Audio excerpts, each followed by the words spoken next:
What's up, everyone? Welcome to the Power Play with CJ. I've talked ad nauseum about the top 1 and 2 picks in the draft, and probably we'll talk more about the next 2 months leading up to the draft. But the number 3 pick that the Arizona Coyotes have is definitely an intriguing one.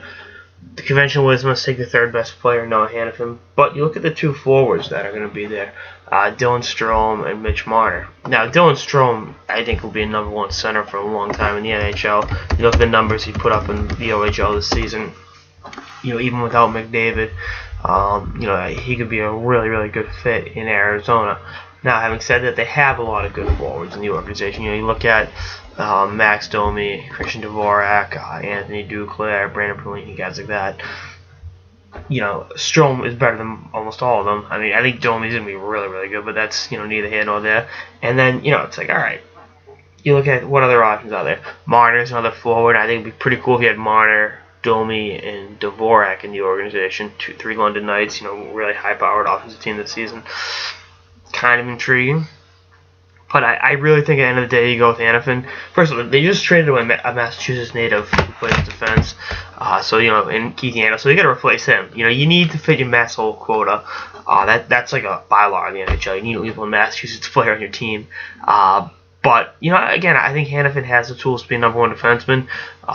Will he be back at BC? Will he sign up, play a little bit in the AHL next year? I don't know. Split his time. Because he's coming from college hockey, he can split his time between the AHL and the NHL, which I think can really work wonders for his development.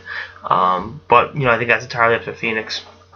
Or Arizona, excuse me. The team's changed its name a year ago, and I'm still messing it up. That's my biggest mistake today. I think we're in good shape, but definitely as much as they'd want Eichel or McDavid, I think they're in a good situation. You really can't go wrong with any of those 3 picks. I'd say Hanifin and then Strome are probably neck and neck for the safest pick. Marner maybe having a little more upside. But, I think Hanifin's upside is a number 1 defenseman in the NHL, and those don't grow on trees. I think Dylan Strome's is a big number 1 center that can produce points and play in all situations, and, those don't grow on trees either. So, depends on what you want. And, if you saw my piece on the criteria for a Stanley Cup contender, you get, a mix of Art Ross candidate, 6'2" center with better than 0.6 points per game, number 1 defenseman, and ace goalie. Now, the ace goalie thing is, it's so weird a way to find them.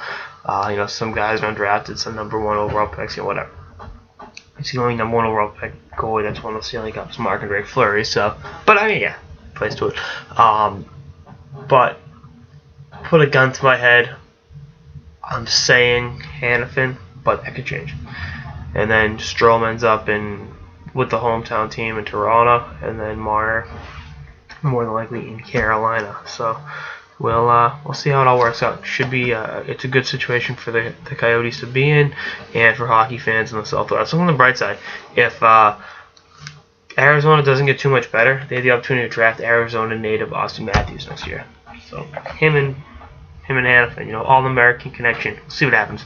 Anyway, that's our episode of the Power Play with CJ on the Arizona Coyotes and their options with the 3rd pick. Stay tuned for episodes for the playoffs and beyond. Later, guys.